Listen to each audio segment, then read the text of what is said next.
मेरे प्यारे विद्यार्थियों, नमस्कार। आज मैं आपको श्री रामधारी सिंह दिनकर द्वारा रचित ईर्ष्या तू न गई मेरे मन से पहले खंड में मैंने इस पाठ के 3 गद्यांशों की व्याख्या कर दी है। अब मैं आगे के गद्यांशों की व्याख्या करने के साथ ही साथ आपको उनका जीवन परिचय, साहित्यिक परिचय, रचनाओं आदि से परिचित कराऊंगी और तत्पश्चात 3 गद्यांशों की व्याख्या करूंगी। आशा है आप सभी लोग अध्ययन के लिए तैयार हो गए होंगे। और ये श्री रामधारी सिंह दिनकर जी का छाया चित्र है, श्री रामधारी सिंह दिनकर, और ये शीर्षक पाठ का नाम ईर्ष्या तू न गई मेरे मन से। अब हम उनके पुनः जीवन परिचय पर आते हैं। जीवन परिचय। रामधारी सिंह दिनकर जी का जन्म 1908 में बिहार के मुंगेर जिले के सिमरिया घाट नामक ग्राम में साधारण किसान परिवार में हुआ था। इनके पिता का नाम श्री रवि सिंह तथा माता का नाम श्रीमती मनरूप देवी था। दिनकर ने मोकामा घाट से मैट्रिक एवं पटना विश्वविद्यालय से बीए ऑनर्स की शिक्षा पूर्ण की थी। पारिवारिक परिस्थितियों के कारण इच्छा रहने के बाद भी ये आगे नहीं पढ़ सके। दिनकर जी ने बाल्यावस्था से ही अपने साहित्य सृजन की प्रतिभा का परिचय दे दिया था और जब वो मिडिल कक्षा में अध्ययनरत थे, पढ़ रहे थे, तभी उन्होंने वीरबाला नामक काव्य की रचना की। दिनकर जी ने वर्ष 1928-29 से निरंतर साहित्य सृजन, साहित्य की रचना करना प्रारंभ कर दिया था, शुरू कर दिया था। और दिनकर जी ने बीए की परीक्षा पास करने के उपरांत बाद में मोकामा घाट के हाई स्कूल में प्रधानाध्यापक का कार्य संभाला और उन्होंने सन 1934 में बिहार के सरकारी विभाग में सब रजिस्ट्रार उप निबंधक की नौकरी भी की। और दिनकर जी सन 1950 में मुजफ्फरपुर कॉलेज में हिंदी विभाग के अध्यक्ष नियुक्त किए गए। सन 1952 में भारत के राष्ट्रपति ने इन्हें राज्यसभा का सदस्य मनोनीत किया था। दिनकर जी कुछ समय तक भागलपुर विश्वविद्यालय के कुलपति भी रहे थे। इस तरह से वह अपने जीवन में निरंतर उन्नति की ओर अग्रसर होते गए और इसके पश्चात बाद में भारत सरकार के गृह विभाग में हिंदी सलाहकार के रूप में एक लंबे समय तक हिंदी के संवर्धन के लिए, विकास के लिए, वृद्धि के लिए निरंतर कार्य करते रहे। इन्होंने आकाशवाणी के निदेशक के रूप में भी कार्य किया। आशा है आप उनके जीवन परिचय से अच्छी तरह परिचित हो गए होंगे। उन्होंने अपने जीवन में किस तरह से उन्नति की, आगे बढ़े और दिनकर जी की साहित्यिक प्रतिभा को सम्मान देने हेतु भारत के राष्ट्रपति ने 1959 में इनको पद्म भूषण की उपाधि से सम्मानित किया और 1962 में भागलपुर विश्वविद्यालय ने इन्हें डी.लिट की मानद उपाधि प्रदान की। डॉक्टरेट ऑफ लिटरेचर, जो साहित्य की सर्वोच्च उपाधि है, उससे भी इन्हें भागलपुर विश्वविद्यालय ने सुशोभित किया, नवाजा। और दिनकर जी को उर्वशी काव्य रचना के लिए, जो उनका महाकाव्य है, सन 1972 में भारतीय ज्ञानपीठ पुरस्कार से सम्मानित किया गया। हिंदी के ये महान साहित्यकार हिंदी साहित्य की सेवा करते हुए सन 1974 में इस संसार से विदा हो गए। उनका देहांत हो गया। ज्ञानपीठ पुरस्कार, जैसा कि हमने आपको बताया, साहित्य के क्षेत्र में दिया जाने वाला सर्वोच्च पुरस्कार है। सन 1965 में भारतीय ज्ञानपीठ न्यास द्वारा इस पुरस्कार की स्थापना की गई थी और इसी न्यास द्वारा प्रतिवर्ष यह पुरस्कार दिया जाता है। भारतीय संविधान की 8वीं अनुसूची में जो 22 भाषाएं हैं, उनमें से किसी एक भाषा के सर्वश्रेष्ठ साहित्य के लिए यह पुरस्कार दिया जाता है। अब हम इनकी रचनाओं पर आते हैं। साहित्य के क्षेत्र में दिनकर जी का उदय कवि के रूप में हुआ था, जैसे उन्होंने वीरबाला लिखी, पर बाद में दिनकर जी गद्य के क्षेत्र में भी आगे आए। इनका गद्य भी उच्च कोटि का है और इनकी प्रमुख रचनाएं निम्नवत है, निम्नलिखित हैं। इन्होंने आलोचनात्मक गद्य लिखा, जिसमें संस्कृति के 4 अध्याय, जो साहित्य अकादमी पुरस्कार से पुरस्कृत किया गया है। फिर शुद्ध कविता की खोज, ये भी एक आलोचनात्मक ग्रंथ है। निबंध संग्रह है अर्धनारीश्वर, वटपीपल, उजली आग, मिट्टी की ओर, रेती के फूल आदि। फिर यात्रा साहित्य है देश विदेश। उन्होंने देश विदेश की यात्रा की थी, तो अपने उन अनुभवों को देश विदेश नामक यात्रा साहित्य में संकलित किया है। फिर उन्होंने बच्चों के ज्ञान वृद्धि और मनोरंजन के लिए भी साहित्य लिखा, मिर्च का मजा, सूरज का ब्याह आदि। कवि तो थे ही दिनकर जी, तो उनके जो काव्य संग्रह हैं या काव्य, प्रणभंग प्रथम काव्य रचना, कुरुक्षेत्र, रेणुका, हुंकार, उर्वशी जो महाकाव्य है, रश्मि रथी और परशुराम की प्रतीक्षा जो खंड काव्य है। पिछली कक्षाओं में भी मैं आपको महाकाव्य और खंड काव्य से परिचित करा चुकी हूँ। जीवन की समग्र अनुभूतियों को जिसमें सम्मिलित किया जाता है वह महाकाव्य के अंतर्गत आता है और जीवन के एक पक्ष को लेकर के, एक खंड को, एक हिस्से को, एक टुकड़े को लेकर के जिस काव्य की रचना की जाती है वह खंड काव्य के अंतर्गत आता है। साहित्य में स्थान दिनकर जी कवि ही नहीं अपितु एक सफल गद्यकार भी थे, जैसा कि आप इनकी रचनाओं को देखकर समझ गए होंगे। और इनकी कृतियों में, इनकी रचनाओं में इनका चिंतन मननशील रूप, मनीषी रूप ज्ञानी रूप और प्रतिबिंबित होता है, झलकता है। और दिनकर जी की कविता राष्ट्रीय भावनाओं से, इनकी जो रचनाएं हैं, इनकी जो कविताएं हैं वो स्वदेश प्रेम से परिपूर्ण है, उनमें प्रगतिशीलता है, शोषित और पीड़ितों की आवाज को इन्होंने अपने साहित्य का विषय बनाया है और प्रेम और रस से युक्त, सम्मिलित मतलब युक्त है। इनका साहित्य जो है प्रेम और रस के सुंदर भावों से भरा पूरा है। हिंदी साहित्य की और जो अमूल्य निधि है, इनका साहित्य हिंदी साहित्य की अमूल्य निधि है, कोश है, खजाना है, और जो इन्हें जो रामधारी सिंह जी को साहित्य आकाश का दिनकर सिद्ध करती हैं। हिंदी के साहित्य रूपी आकाश के वास्तव में रामधारी सिंह दिनकर मतलब सूर्य सिद्ध हो जाते हैं और इसलिए उनका यह दिनकर उपनाम स्वतः ही प्रमाणित हो जाता है। आशा है बच्चों आप उनकी रचनाओं से साहित्य में स्थान और उनकी साहित्यिक उपलब्धियों से अच्छी तरह परिचित हो गए होंगे। और अब हम उनकी भाषा शैली पर आते हैं। यह तो स्पष्ट ही है कि दिनकर जी ने साहित्यिक खड़ी बोली का अपने साहित्य में प्रयोग किया है, पर उनकी भाषा की कुछ विशेषताएं हैं। दिनकर जी भाषा के मर्मज्ञ थे, विशेषज्ञ थे, जानकार थे। इनकी भाषा सरल, आसानी से समझ में आने योग्य, सुबोध एवं व्यवहारिक है। जो प्रायोगिक भाषा का इन्होंने प्रयोग किया है अपने साहित्य में, जिसमें सर्वत्र हर जगह भावानुकूलता का गुण पाया जाता है। जैसे भाव है वैसी ही भाषा है इनकी, चाहे गद्य हो और चाहे पद्य हो। और इन्होंने अपनी भाषा में संस्कृत की तत्सम शब्दावली का भी प्रयोग किया है और विषय के अनुरूप इन्होंने तद्भव, जो संस्कृत से अलग भाषाएं, देशी भाषाएं हैं, उनके शब्दों का भी उन्होंने प्रयोग किया है। साथ ही साथ अन्य भाषाएं जैसे उर्दू है, बंगला है, अंग्रेजी है, इन भाषाओं के जो शब्द हिंदी भाषा में चलन में आ गए हैं, दैनिक जीवन में हम उनका प्रयोग करते हैं, तो उन शब्दों को भी अपने साहित्य में स्थान दे करके अपनी भाषा को व्यापक और व्यवहारिक बनाया है। अब हम शैली पर आते हैं। भाषा की भांति ही दिनकर जी की शैली भी व्यवहारिक है और इनकी शैली के प्रधान गुण प्रसाद है। प्रसाद से यहाँ तात्पर्य है इनकी शैली आसानी से समझ में आ जाती है और ओज है इसमें, एक स्फूर्ति और तेज है इनकी शैली में। शैली जैसा कि हम पिछली कक्षा में भी आपको बता चुके हैं कि एक पद्धति होती है, एक विधि है, एक प्रकार है, जिसके माध्यम से साहित्यकार अपने कथ्य या विषय वस्तु को व्यवस्थित करता है, सुगठित करता है और प्रभावशाली बनाता है।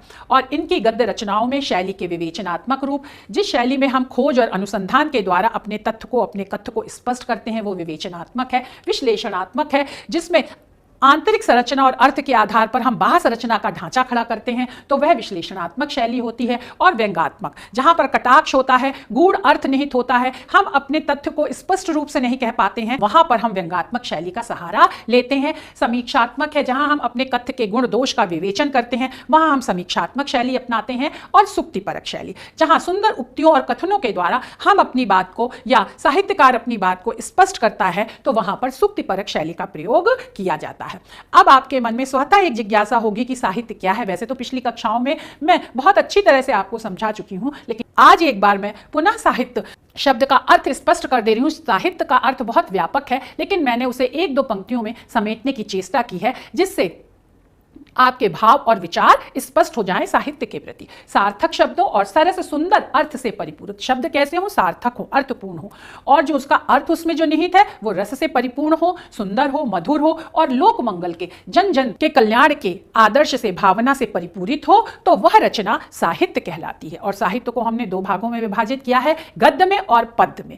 मस्तिष्क प्रधान और चिंतन मनन की जिसमें प्रधानता होती है, वह साहित्य गद्य के अंतर्गत रखा जाता है। जिसमें हृदय की प्रधानता होती है, भाव एवं संवेदनशीलता की प्रमुखता होती है, वह पद्य साहित्य के अंतर्गत आता है। और गद्य की अनेक विधाएं हैं, नाटक है, उपन्यास है, कहानी है।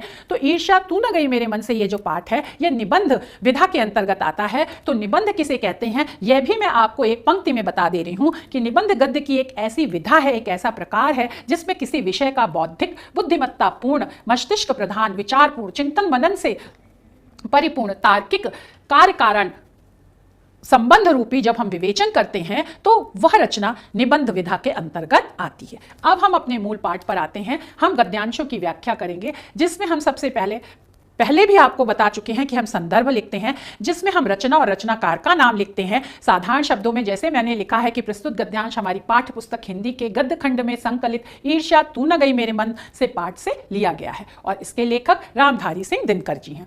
ये साधारण शब्द है। इसी संदर्भ को आप साहित्यिक भाषा में भी लिख सकते हैं। रामधारी सिंह दिनकर की जो साहित्यिक उपलब्धियां हैं, उनके जो विशेषण हैं, उनका प्रयोग करते हुए आप ये संदर्भ लिख सकते हैं। अब हम प्रसंग में पर आते हैं। गद्यांश का जो मुख्य बिंदु होता है उसको हम एक दो पंक्तियों में प्रसंग के रूप में उद्धृत कर देते हैं, लिख देते हैं, जिससे पढ़ने वाले को यह पता चल जाए कि इसमें लेखक क्या कहने जा रहा है। अब जैसे प्रस्तुत गद्यांश का प्रसंग है कि प्रस्तुत गद्यांश में लेखक ने ईर्ष्यालु व्यक्ति की मनोदशा या मनोवृत्ति को प्रकट किया है, उद्घाटित किया है, आपके सामने लाए हैं। इससे पहले की कक्षा में मैंने 3 गद्यांश पढ़ाए थे जिसमें लेखक ने ईर्ष्या किसे कहते हैं, ईर्ष्या एक मनोविकार है, ईर्ष्यालु व्यक्ति किसे कहते हैं और ईर्ष्यालु व्यक्ति कैसे दूसरे के सुख को देख करके दुखी होता है, जिसके कारण उसके मन में ईर्ष्या का भाव पैदा होता है और उसे जो अपने जीवन में प्राप्त है उससे वह संतुष्ट नहीं होता, इसके लिए वह ईश्वर को धन्यवाद नहीं देता है।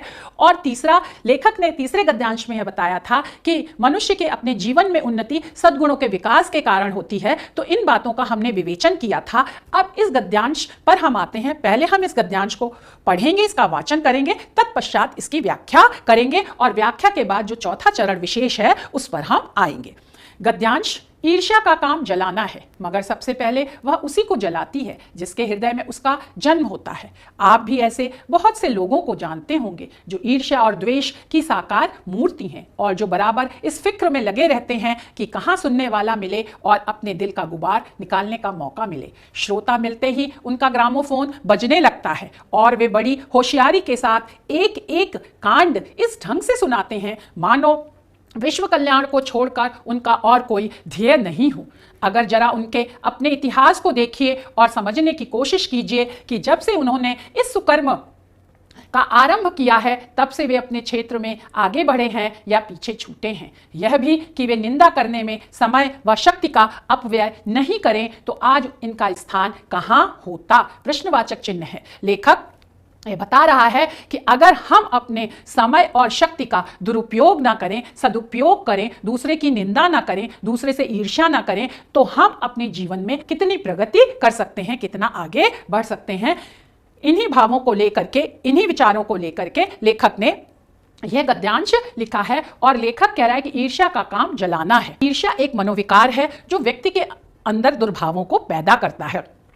तो यह ईर्ष्या व्यक्ति के अंदर एक कुढ़न, एक जलन पैदा करती है। लेकिन यह कुढ़न और जलन से तात्पर्य लेखक का यह है कि व्यक्ति के अंदर जो अच्छे गुण होते हैं वह धीरे धीरे समाप्त होने लगते हैं। तो ईर्ष्या का काम जलाना है का तात्पर्य यही है कि व्यक्ति के अंदर जितनी अच्छाइयां हैं वह धीरे धीरे समाप्त होने लगती हैं और यह अच्छाइयां ईर्ष्यालु व्यक्ति के अंदर सबसे पहले समाप्त होती हैं। और ये लेखक कह रहा है सबसे पहले ईर्ष्यालु व्यक्ति की अच्छाइयों को ही ईर्ष्या जलाती है, क्योंकि ईर्ष्या का सबसे बड़ा गुण जो है वो दूसरों की निंदा करना है, वह दूसरों की बुराई करने में अपना समय व्यतीत करता है और इस तरह से ईर्ष्यालु व्यक्ति अपने अंदर की अच्छाइयों को, सद्गुणों को धीरे धीरे समापन की ओर ले जाता है। ईर्ष्यालु व्यक्ति के हृदय में ही ईर्ष्या नामक मनोविकार का जन्म होता है। अब लेखक आगे कह रहा है कि आप भी ऐसे बहुत लोगों को जानते होंगे जो ईर्ष्या और द्वेष की साकार मूर्ति है। साकार मूर्ति है मतलब प्रत्यक्ष प्रमाण है, जो और लोगों से ईर्ष्या और द्वेष ही करते रहते हैं। ऐसा लगता है कि उनके जीवन का उद्देश्य ही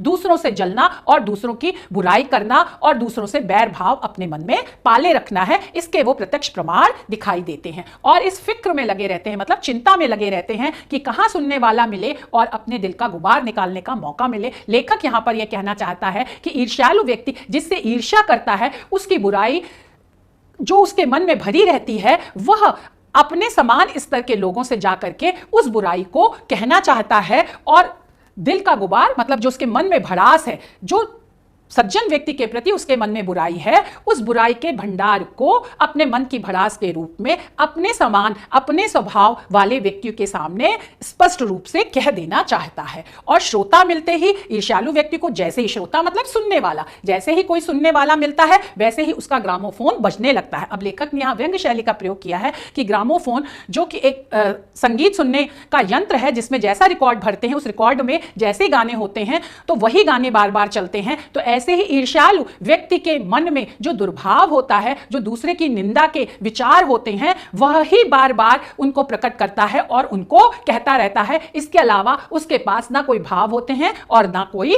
विचार होते हैं। और लेखक यहां पर ईर्ष्यालु व्यक्ति के बारे में कह रहा है कि वह इतनी होशियारी मतलब चालाकी से जिससे वह ईर्ष्या करता है, उसकी छोटी से छोटी बुराई को भी इतना बड़ा बना देता है कि जैसे एक पूरा कांड मतलब एक अध्याय रच दिया हो उसने उसकी बुराई को लेकर के, और उस बुराई, छोटी सी बुराई रूपी अध्याय को वह सुनने वाले के सामने प्रकट कर देता है। और वह बुराई इस तरह से सुनाता है सुनने वाले को, जैसे लगता है कि जिसकी वह बुराई कर रहा है एक तरह से अप्रत्यक्ष रूप से वह उसकी भलाई कर रहा है, उसकी बुराई करके, और उसकी बुराई को सबके सामने ला करके उसके उन दुर्गुणों से उस व्यक्ति को छुटकारा दिला देगा। और इस तरह से वह संसार का कल्याण, संसार की भलाई करने के लिए निकला है। ईर्ष्यालु व्यक्ति बुराई के द्वारा यह सोचता है कि वह इस संसार की भलाई कर देगा, पर वास्तव में बुराई से किसी की भलाई नहीं होती, बल्कि उसके अंदर जो अच्छाई है उन अच्छाई को सामने लाने से ही हमेशा जगत का कल्याण हुआ था, हुआ है और होगा।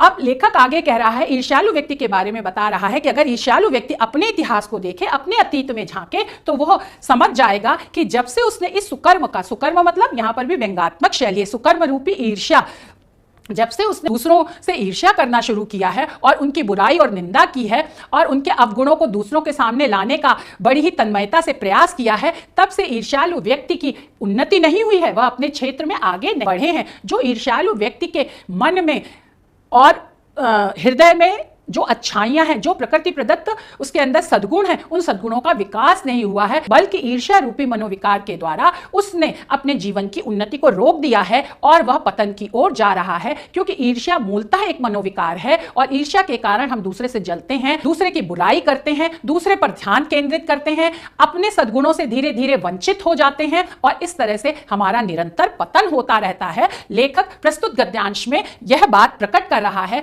और आगे वह कह रहा है कि अगर ईर्ष्यालु व्यक्ति, वे मतलब ईर्ष्यालु व्यक्ति अगर निंदा करने में, दूसरे की बुराई करने में समय का, है ना, और शक्ति का, अपनी ताकत का, चाहे वो मानसिक शक्ति हो, चाहे शारीरिक शक्ति हो, चाहे आर्थिक शक्ति हो, और समय तो बहुत ही अमूल्य होता है, तो इन सब का अपव्यय ना करें, इन सबको बेकार के कामों में खर्च ना करें, तो आज वह ईर्ष्यालु व्यक्ति कहां होता, मतलब कितनी उन्नति करता और उन्नति के शिखर पर पहुंचता, अगर वह ईर्ष्या रूपी मनोविकार से हट जाए और ईर्ष्या से उत्पन्न होने वाले दुर्गुणों से अपने को दूर कर ले, अपने अंदर जो अच्छाइयां हैं, सद्भाव है, उनका विकास करे और इस तरह से वह आगे बढ़ता जाए। आशा है विद्यार्थियों आपको इस गद्यांश की व्याख्या समझ में आ गई होगी और विशेष में हम इस गद्यांश की जो मुख्य बातें होती हैं, चाहे वो भाव पक्ष से संबंधित हो, चाहे वह कला पक्ष मतलब भाषा शैली से संबंधित हो, उनका यहां पर उल्लेख कर देते हैं संक्षेप में। तो ईर्ष्यालु व्यक्ति के पतन का मनोवैज्ञानिक, क्रमवार, तर्कसंगत विवेचन साहित्यिक खड़ी बोली में, विश्लेषणात्मक व्यंग्यात्मक शैली में लेखक ने बड़े ही स्पष्ट रूप से सरल सुबोध भाषा में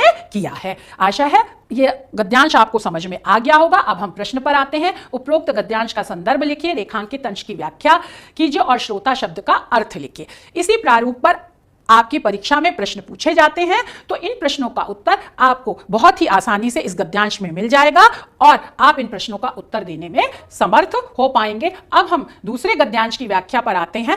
पुनः वही संदर्भ होगा जिसमें रचना और रचनाकार का नाम होगा, फिर प्रसंग आएगा कि प्रस्तुत गद्यांश में लेखक ने ईर्ष्या को चिंता से भी ज्यादा नुकसानप्रद, हानि देने वाला बताया है। अब हम गद्यांश को पढ़ते हैं। चिंता को लोग चिता कहते हैं। जिसे किसी प्रचंड चिंता ने पकड़ लिया है, उस बेचारे की जिंदगी ही खराब हो जाती है, किंतु ईर्ष्या शायद चिंता से भी बदतर चीज है, क्योंकि वह मनुष्य के मौलिक गुणों को ही कुंठित बना डालती है। मृत्यु शायद फिर भी श्रेष्ठ है बनस्पत इसके कि हमें अपने गुणों को कुंठित बनाकर जीना पड़े। चिंता दग्ध व्यक्ति समाज की दया का पात्र है, किंतु ईर्ष्या से जला बुना आदमी जहर की एक चलती फिरती गठरी के समान है, जो हर जगह वायु को दूषित करती फिरती है।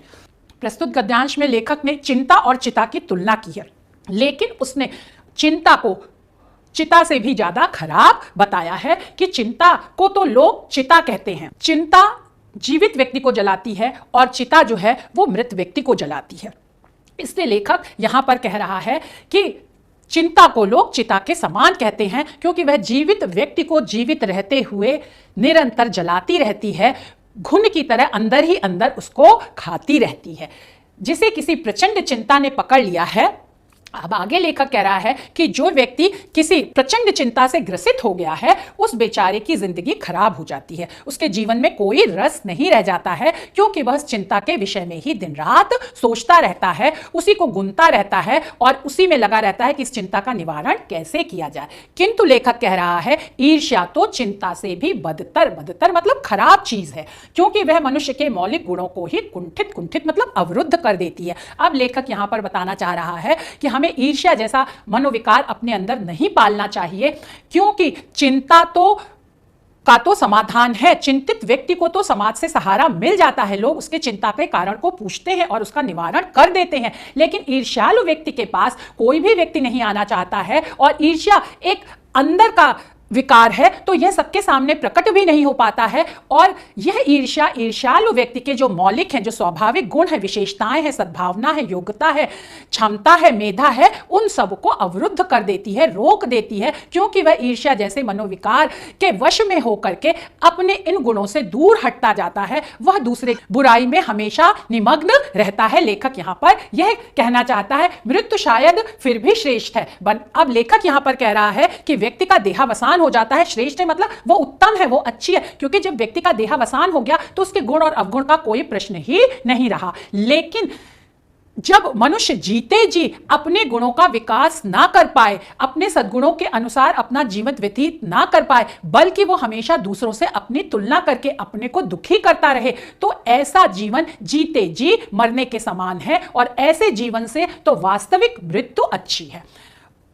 लेखक कह रहा है चिंता दग्ध व्यक्ति समाज की दया का पात्र है। लेखक आगे बता रहा है कि जो चिंता से जला हुआ व्यक्ति है उसके ऊपर तो समाज दया कर देता है। पात्र मतलब भाजन है, उसके ऊपर तो समाज दया करता है, जैसा कि हमने बताया, उसकी चिंता का कारण खोजता है और उसकी चिंता के निवारण के उपाय भी बताता है। इस तरह से सबके प्रति, सबका उस चिंतित व्यक्ति के प्रति सहानुभूति का भाव और व्यवहार होता है। किंतु जो ईर्ष्या से जला हुआ व्यक्ति है, जो ईर्ष्यालु है, जो दूसरे की निंदा करता है, जो दूसरे के सुख से सुखी नहीं होता है और अपने सुख की तरफ नजर नहीं डालता है, उससे भी दुखी रहता है, और इस तरह से उसके अंदर जो दुर्भाव हैं वही उसके लिए एक जहर का काम करते हैं। जैसे जहर या विष धीरे धीरे अपना असर दिखा करके मनुष्य को मृत्यु की ओर ले जाता है, वैसे ही ईर्ष्या रूपी जहर जो है वो मनुष्य की स्वाभाविक क्षमताओं को, सद्गुणों को, सद्भाव को नष्ट करके जीते जी भी मनुष्य को मृतक के समान बना देता है। और यहां पर लेखक ने ईर्ष्यालु व्यक्ति की तुलना एक चलती फिरती गठरी के समान की है, कि जैसे गठरी में हम पुराने वस्त्र भरते हैं, गंदे वस्त्र भरते हैं, कटे फटे वस्त्र रखते हैं, तो ऐसे ही ईर्ष्या रूपी मनोविकार भी हमारे अंदर दुर्भाव पैदा करते हैं और हमें पुराना बनाते हैं, हमारे अंदर पुराने विचारों की उत्पत्ति करते हैं, और हम पीछे की ओर अग्रगामी नहीं हो पाते हैं, बल्कि हम पश्चातगामी हो जाते हैं, क्योंकि हमारे सच्चे और स्वाभाविक गुणों का ईर्ष्या के कारण धीरे धीरे विनाश होने लगता है। और जैसे दूषित वायु हमारे आसपास के वातावरण को प्रदूषित कर देती है, वैसे ही ईर्ष्या रूपी मनोविकार सबसे पहले ईर्ष्यालु व्यक्ति के मन में दुर्भाव पैदा करती है, फिर वह ईर्ष्यालु व्यक्ति निंदा के द्वारा, दूसरों की बुराई के द्वारा, दूसरे के अवगुणों को सामने ला करके अपने आसपास के वातावरण को भी अपने दुर्भावों से, अपने कुविचारों से प्रदूषित कर देता है, खराब कर देता है। इस तरह उसका दिल दिमाग में भी जहर भर जाता है, मतलब कुत्सित भावनाएं, दुर्भाव आ जाते हैं, और वह अपने आसपास आने वाले लोगों और समाज को भी अपने दुर्भावों से प्रभावित कर देता है। लेखक यहां पर यह कहना चाहता है। अब हम विशेष पर आते हैं। ईर्ष्यालु व्यक्ति समाज के लिए अभिशाप बनकर समाज की उन्नति में किस प्रकार बाधक बन जाता है, बाधा उत्पन्न करता है, इसका वास्तविक वर्णन परिमार्जित भाषा में व्यंग्यात्मक व संकेतात्मक शैली में लेखक ने किया है। अब हम प्रश्न अभ्यास पर आते हैं। उपरोक्त गद्यांश का संदर्भ लिखिए, रेखांकित अंश की व्याख्या कीजिए, और ईर्ष्या से जला भुना व्यक्ति किसके समान हो जाता है। अब हम आगे पुनः आज के तीसरे गद्यांश की व्याख्या पर आते हैं। सबसे पहले वही हम संदर्भ लिखेंगे, रचना और रचनाकार का नाम लिखेंगे, फिर हम प्रसंग में आएंगे। गद्यांश के मुख्य विचार को हम एक दो पंक्तियों में प्रकट कर दे रहे हैं। प्रस्तुत गद्यांश में लेखक ने ईर्ष्या की बहन निंदा से प्राप्त होने वाली नकारात्मक व दुखदायी खुशी का वर्णन किया है। अब खुशी भी दो प्रकार की होती है, एक तो जो हमें सार्थक और सकारात्मक कार्यों से प्राप्त होती है, और दूसरी खुशी जो ईर्ष्यालु व्यक्ति को अपने दुर्भावों से और नकारात्मक कार्य करने से और दूसरों को दुखी करने से, दूसरों को दुखी बनाने से, दूसरों के अवगुणों पर प्रकाश डालने से और उनको सबके सामने उजागर करने से जो मिलती है तो वह नकारात्मक व दुखदायी खुशी होती है और उसका वर्णन यहां पर लेखक ने किया है। अब हम पहले गद्यांश का वाचन करते हैं। ईर्ष्या मनुष्य का चारित्रिक दोष ही नहीं है, परंतु इससे मनुष्य के आनंद में भी बाधा पड़ती है। जब भी मनुष्य के हृदय में ईर्ष्या का उदय होता है, सामने का सुख उसे मध्यम सा दिखने लगता है। पक्षियों के गीत में जादू नहीं रह जाता और फूल तो ऐसे हो जाते हैं मानो वह देखने के योग्य ही ना हो। आप कहेंगे कि निंदा के बाण से अपने प्रतिद्वंदियों को बेध कर हंसने में एक आनंद है और यह आनंद ईर्ष्यालु व्यक्ति का सबसे बड़ा पुरस्कार है, मगर यह हंसी मनुष्य की नहीं राक्षस की हंसी होती है और यह आनंद भी दैत्यों का आनंद होता है। अब ईर्ष्यालु व्यक्ति को अपने मनोविकार के कारण जो नकारात्मक खुशी प्राप्त होती है उसका वर्णन प्रस्तुत पंक्तियों में करते हुए लेखक ने कहा है कि मनुष्य जाति को देव और दानव दो श्रेणी में बांटा गया है। देव वह है जो सज्जन है, जो दूसरे की अच्छाई को मानते हैं और दूसरे की अच्छाई करते हैं, और दैत्य वह है जो अपनी खुशी को ही सर्वोपरि मानते हैं, दूसरे की खुशी में बाधा डालते हैं और दूसरे की खुशी से जलते हैं। ऐसे दैत्य रूपी ईर्ष्यालु मानव को किस प्रकार की खुशी मिलती है, यहां पर लेखक ने यह कहा है कि ईर्ष्या मनुष्य का चारित्रिक दोष ही नहीं है। चरित्र जो हमारा आदत होता है, स्वभाव होता है, व्यवहार होता है, उससे मिलकर के हमारा चरित्र बनता है। तो यह क्योंकि ईर्ष्या हमारे आदत को, स्वभाव को, व्यवहार को खराब कर देती है, बुरा बना देती है, तो इसलिए लेखक यहां पर कह रहा है कि ईर्ष्या सिर्फ चारित्रिक दोष या बुराई नहीं है, प्रत्युत अपितु इससे मनुष्य के आनंद में भी, प्रसन्नता में भी बाधा होती है, व्यवधान उत्पन्न होता है। क्योंकि जब मनुष्य के हृदय में ईर्ष्या का भाव निरंतर चलता रहता है तो वह बेचैन और व्याकुल रहता है, वो दूसरों की सिर्फ कमी देखता है तो उसे सामने का सुख मध्यम सा, मध्यम मतलब धीमा दिखाई देने लगता है। प्रकृति में अपने आप सौंदर्य है, मनुष्य का जीवन खुद भी सुंदरता से भरा हुआ है, जैसा कि हमारे यहाँ कहा गया हम सच्चित आनंद स्वरूप है, तो हम स्वयं ही आनंद स्वरूप है। लेकिन जब इन प्राकृतिक सौंदर्य और अपने आनंद को भुला करके मनुष्य सिर्फ दूसरों की बुराई करता है, निंदा करता है, उनसे जलता है, तो प्रकृति में जो सौंदर्य है वह उसे धीमा लगने लगता है, बल्कि धीरे धीरे उसके दिल दिमाग से वह सौंदर्य तिरोहित हो जाता है। लेखक यहां पर यह कह रहा है कि पक्षियों के गीत में उसे जादू नहीं रह जाता, जो पक्षी चहचहाते हैं, जो उनकी मीठी आवाज है वह ईर्ष्यालु व्यक्ति को आकर्षित नहीं करती, और फूल जो खिलते हैं अपनी सुंदरता से, अपनी सुगंध से प्रकृति को भी सुंदर बनाते हैं और मनुष्य के मन को भी मोहते हैं, तो उन फूलों में वह उसे सौंदर्य और आकर्षण ही नहीं दिखाई देता, मानो वो देखने के योग्य ही ना हो। क्योंकि कहते हैं जाकी रही भावना जैसी, जिस व्यक्ति की जैसी भावना होती है, जैसे विचार होते हैं, उसे अपने चारों तरफ का वातावरण वैसा ही दिखाई देता है। तो ईर्ष्यालु व्यक्ति ईर्ष्या से जला भुना है, तो उसे अपने चारों तरफ के वातावरण में सौंदर्य ना दिखाई दे करके बल्कि धीरे धीरे कुरूपता दिखने लगती है। अब लेखक ये कह रहे हैं, आप कहेंगे कि निंदा के बाण से अपने प्रतिद्वंदी, जो उसके प्रतिद्वंदी हैं, जो प्रतिस्पर्धी हैं, है ना, उनको बेध कर, उनको छेद कर ईर्ष्यालु व्यक्ति को एक आनंद, एक खुशी प्राप्त होती है। लेकिन यह आनंद ईर्ष्यालु व्यक्ति को लगता है कि उसके जीवन का सबसे बड़ा पुरस्कार है, सबसे बड़ी भेंट है, पर वास्तव में ऐसा नहीं है। यह एक दैत्य की हंसी है, और दैत्य रूपी मानव कौन होता है? जो दूसरों को दुखी देख करके खुश होता है। तो यहां पर ईर्ष्यालु व्यक्ति की तुलना दैत्य से की गई है, और इसकी इस नकारात्मक खुशी को जो है वो लेखक ने कहा है कि यह राक्षस की खुशी और प्रसन्नता है, और यह आनंद भी दैत्यों का, ईर्ष्यालु व्यक्ति की खुशी और प्रसन्नता है। यह वास्तविक आनंद नहीं है, यह मानव होने की पहचान नहीं है, बल्कि यह दैत्य होने की पहचान है, जिसके अंदर ईर्ष्या का भाव भरा है। और जो ईर्ष्यालु है, तो अप्रत्यक्ष रूप से लेखक ईर्ष्यालु व्यक्तियों की तुलना दैत्यों और राक्षसों से करते हुए उन्हें अपनी दैत्य प्रवृत्ति और राक्षसी प्रवृत्ति से दूर हो जाने की शिक्षा दे रहा है, और इस तरह की नकारात्मक खुशी के बदले वह प्रकृति के सौंदर्य और मनुष्य में निहित अच्छाइयों की ओर ध्यान देने को ईर्ष्यालु व्यक्ति को कह रहा है, और उसके जीवन में सकारात्मक और सार्थक खुशी लाने का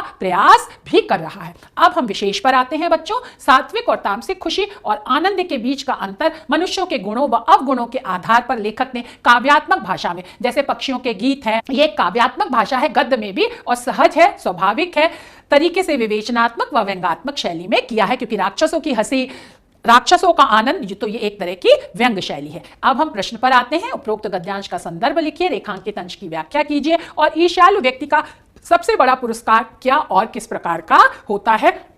अब हम इस पाठ से के सारांश पर आते हैं। जो प्रथम खंड में और द्वितीय खंड में हमने जो 6 गद्यांश पढ़ाए हैं, उनका सारांश ये मैंने लिखा है कि ईर्ष्या मनोविकार को उदाहरण देकर के लेखक ने स्पष्ट किया है। ईर्ष्या मनोविकार से होने वाली हानियों का वर्णन किया है, ईर्ष्या मनोविकार के कारण उत्पन्न होने वाले दोषों को बताया है, और सद्गुणों के विकास का कारण चरित्र की शुद्धता है। ईर्ष्यालु व्यक्ति की मनोदशा व मनोवृत्ति को प्रकट किया है। ईर्ष्या को चिंता से भी ज्यादा हानिप्रद बताया है, और ईर्ष्या की जो बहन है, ईर्ष्या का एक जैसे पूरा परिवार उत्पन्न हो जाता है। तो जो ईर्ष्या की बहन निंदा है, क्योंकि ईर्ष्या और निंदा बिल्कुल एक दूसरे के पूरक हैं, घनिष्ठ रूप से संबंधित हैं, उससे प्राप्त होने वाली नकारात्मक खुशी का वर्णन किया है। शिक्षा व संदेश पर हम आते हैं। यह ईर्ष्यु पर वित्तेश रूपे वीर्ये कुलान्वये सुख सौभाग्य सत्कारे तस्य व्याधि अनंत कहा। जो व्यक्ति दूसरों की धन संपत्ति सौंदर्य पराक्रम उच्च कुल सुख सौभाग्य और सम्मान से ईर्ष्या व द्वेष करता है, वह असाध्य रोगी है, उसका रोग कभी ठीक नहीं हो सकता है। उसका रोग तभी ठीक हो सकता है जब वह ईर्ष्या को छोड़ दे। इस श्लोक के माध्यम से यह भी अप्रत्यक्ष रूप से शिक्षा दी गई है। और जैसा कि कहा गया है, काव्य शास्त्र विनोदेन कालो गच्छति धीमताम व्यसनेन च मूर्खाणाम निद्रया कलहेन। वह जो बुद्धिमान व्यक्ति होते हैं वह अपना समय शास्त्र और साहित्य चर्चा में बिताते हैं। इसके विपरीत जो मूर्ख व्यक्ति जैसे ईर्ष्यालु व्यक्ति हैं वो व्यसन में, निद्रा और कलह में अपना समय बिताते हैं। तो हम इन अवगुणों में अपना समय न बिताएं बल्कि सद्गुणों की तरफ चलें। यहां पर लेखक यह भी कहना चाहता है। आशा है आपको यह पाठ समझ में आ गया होगा। धन्यवाद, नमस्कार।